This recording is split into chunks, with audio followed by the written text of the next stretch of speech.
Hello students, welcome back to the YouTube channel of Shri Shyam School. I am your science teacher and today's video is for class 7th. We are going to continue our chapter, that is motion and time.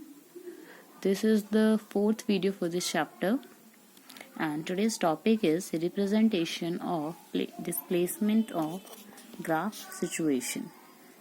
देखिए अब इसके बारे में क्या है कि जो displacement है, डिस्प्लेसमेंट को हम कैसे रिप्रेजेंट करेंगे ग्राफ की सिचुएशंस में।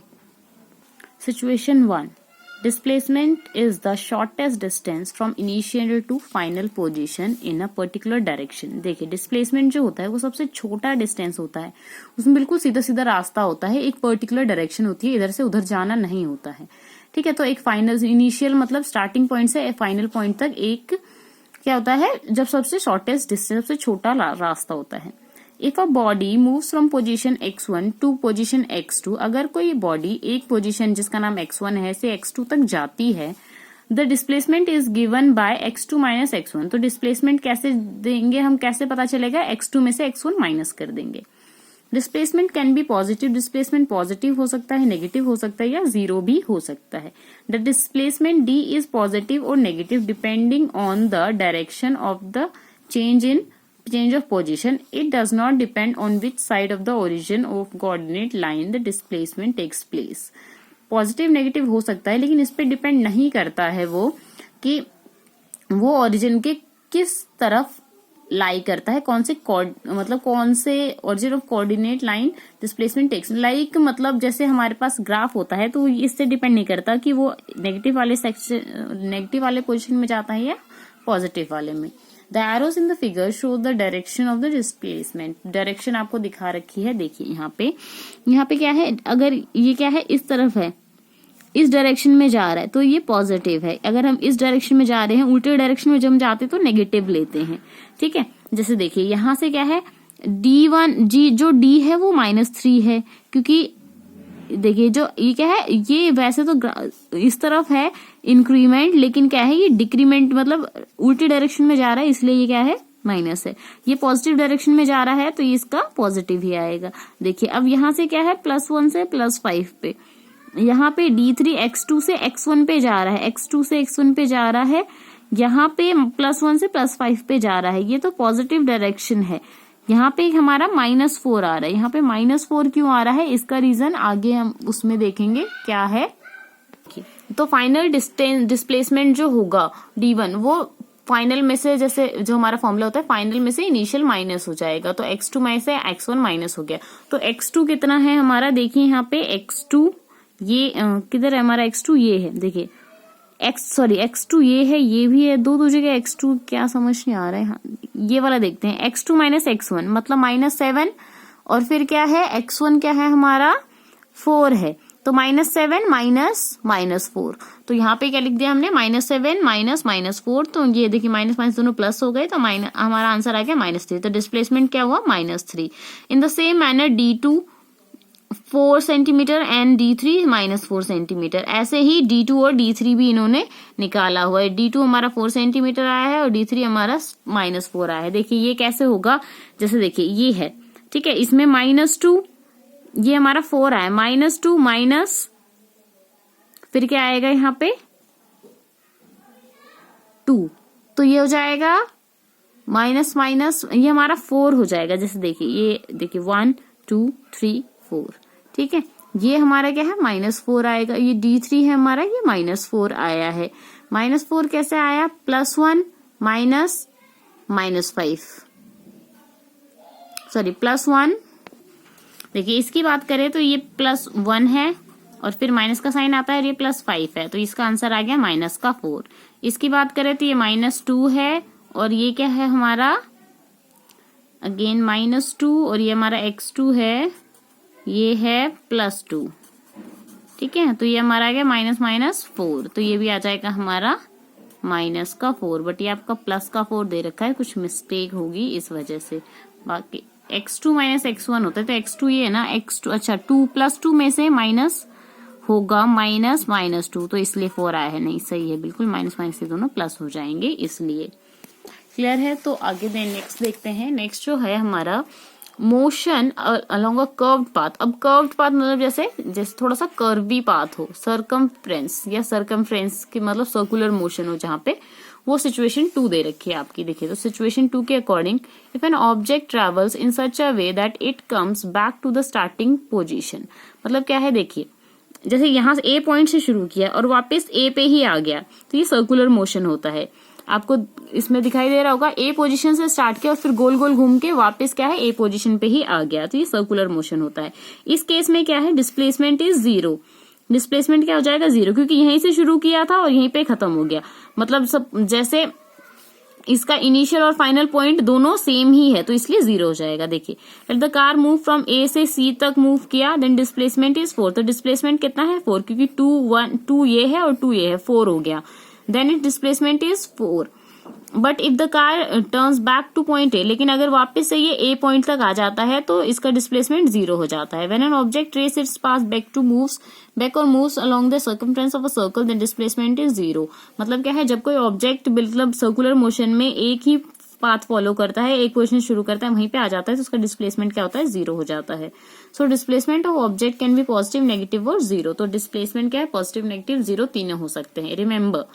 But distance travel can be never 0। बट डिस्टेंस जो है कभी भी 0 नहीं हो सकता। Distance travel can be equal to displacement. Distance और डिस्प्लेसमेंट दोनों इक्वल हो सकते हैं if the object is moving along a straight line and in forward direction. अगर कोई ऑब्जेक्ट स्ट्रेट लाइन में घूम रहा है और आगे की तरफ जा रहा है। यहाँ पे आपको कुछ क्वेश्चंस दिए हुए हैं ओरली। नेक्स्ट टॉपिक देखते हैं हमारा टाइम।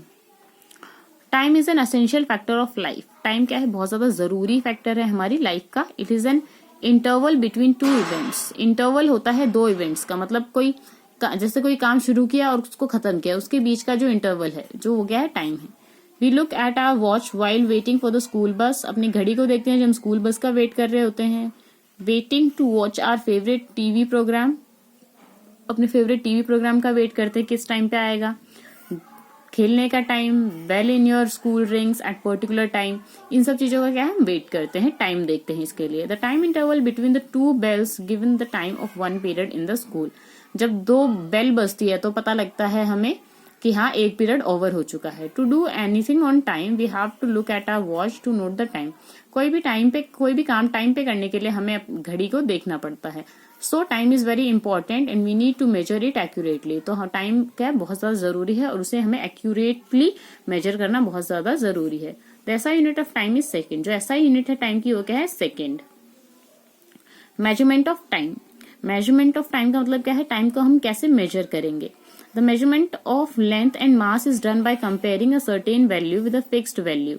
जैसे लेंथ और मास को मेजर करने के लिए हम क्या करते थे, उसको कंपेयर करते थे किसी फिक्स्ड वैल्यू से।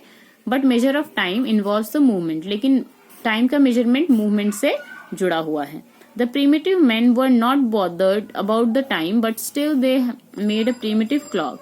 जो बहुत पहले के आदि मानव थे वो क्या कहते हैं, मतलब उनको ज्यादा फर्क नहीं पड़ता था टाइम का, बट स्टिल लेकिन क्या है, उन्होंने फिर भी एक ऐसा क्लॉक बनाया। They measure time by the rising and setting of sun. जब सूरज उगता था तो वो उन्हें लगता था सुबह हो गई, फिर सूरज ढलता था तो शाम हो गई। इस तरीके से उन्होंने अपना ही टाइम का एक मोटिव सेट कर लिया था, उस हिसाब से वो काम करते थे। The movement of shadow cast by the sun. Shadow मतलब देखिए, कभी डार्क होती है कभी लाइट होती है, तो उस हिसाब से भी उन्होंने टाइम का पता लगाया था। Burning of candle with marking. Candle कितनी जल रही है मार्किंग करते थे उस पे, उससे पता लगता था। Movement of moon around the sun. जो मून होता था वो सन के किस तरफ मूव कर रहा है, किस डायरेक्शन में है, उससे पता लगता था। क्वांटिटी ऑफ सैंड और water dripping in a vessel. मतलब कितना पानी या मिट्टी क्या कर रहा है, वो आपने टीवी में भी देखा होगा। इस तरीके का ये सैंड क्लॉक होता है। ये मतलब ये वाटर भी होता है, सैंड भी होता है। तो इस तरीके से वो टाइम को पता करते थे ना। फर्स्ट इज, अब इसको डिटेल में पढ़ेंगे एक एक करके। देख, पहले क्या है, सनडायल। सनडायल क्या, the famous method of knowing the time was by noticing the position of sun in the sky। देखिए, कई लोग क्या करते थे, जो पुराने जमाने के लोग, वो सन को देख के टाइम का पता लगा लेते थे।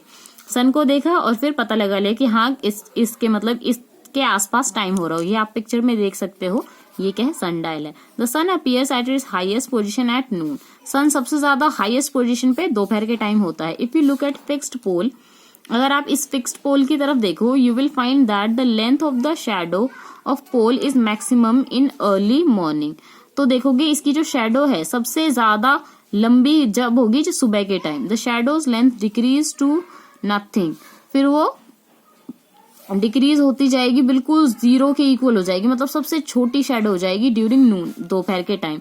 Afternoon the length of the shadow starts increases, और फिर जैसे ही दोपहर ढलती जाएगी वापस से उसकी लेंथ बढ़ती जाएगी। The decreasing and the increasing of length of shadow during the day was used in sundials to know the time, और इस शैडो के ही बढ़ते और घटते आकार को देखते हुए टाइम का पता लगाया जाता था। A sundial is placed in open sky, खुले आसमान के नीचे रख देते थे। It has a gnomon which points in north south direction, इसको बोलते हैं हम the shadow of gnomon on the circular scale. इसकी शैडो क्या है, इस पे पड़ती थी और उसी से टाइम का पता, उसकी शैडो को देख के टाइम का पता लगाया जाता था।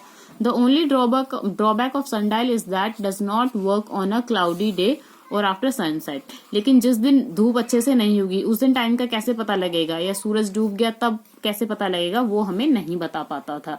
नेक्स्ट है सैंड क्लॉक। तो सैंड क्लॉक जैसे देखिए इन्होंने रोमन्स थे उन्होंने यूज किया था। A sand clock has two vessels, दो ऐसे बर्तन होते हैं, अपर वेसल एंड लो, ऊपर वाला और नीचे वाला। It works on the principal that all the sand from upper vessel fall into the lower vessel in a fixed interval of time. इसका मतलब क्या है कि जैसे देखिए इसमें मिट्टी भरी है, इसको उल्टा कर देंगे तो मतलब ये सारी मिट्टी जब तक इसमें गिरेगी तब तक हमें आपको ये काम खत्म करना है, फिर हमें दूसरा काम शुरू करना है, फिर से इसको उल्टा कर देना है। When all the sand were collected in the lower vessel, the sand clock was turned upside down. फिर जैसे मैंने बताया कि जब सारी मिट्टी इसमें आ जाएगी तो फिर हम उसको उल्टा कर देंगे। The fixed interval of time in which the upper vessel empties itself was the unit of measuring time. तो मतलब एक बार ये खाली हो गया तो वो उसको 1 यूनिट मान लिया उन्होंने। जैसे सपोज कि एक काम को करने में हमें एक बार ये मतलब 2 बार ये मिट्टी हमारे 2 बार एक बार हो गए तो 2 यूनिट हो जाएगा वो। These type of clocks are now commonly available with in puzzle games in the market. अभी मतलब इस टाइप के क्लॉक से पजल गेम्स वगैरह में देखे जाते हैं, मतलब बहुत ज्यादा यूज नहीं है अब इनका। Now candle clock. Candles were also use as clock, candles को भी क्लॉक की तरह यूज किया जाता था। A candle marked off in sections measure time as it burn. Candle पे कैसे मार्क कर देते थे ऐसे, और फिर जैसे जैसे जलती जाती थी तो उसको मेजर करते थे।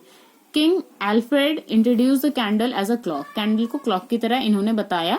Each candle burned for 4 hours, हर एक कैंडल 4 घंटे तक जलती थी। वाटर क्लॉक, ग्रीक ने यूज किया था। Greek use water clock about 2000 years ago, 2000 साल पहले। इट कंसिस्ट ऑफ 2 पॉट्स, 2 बर्तन होते थे।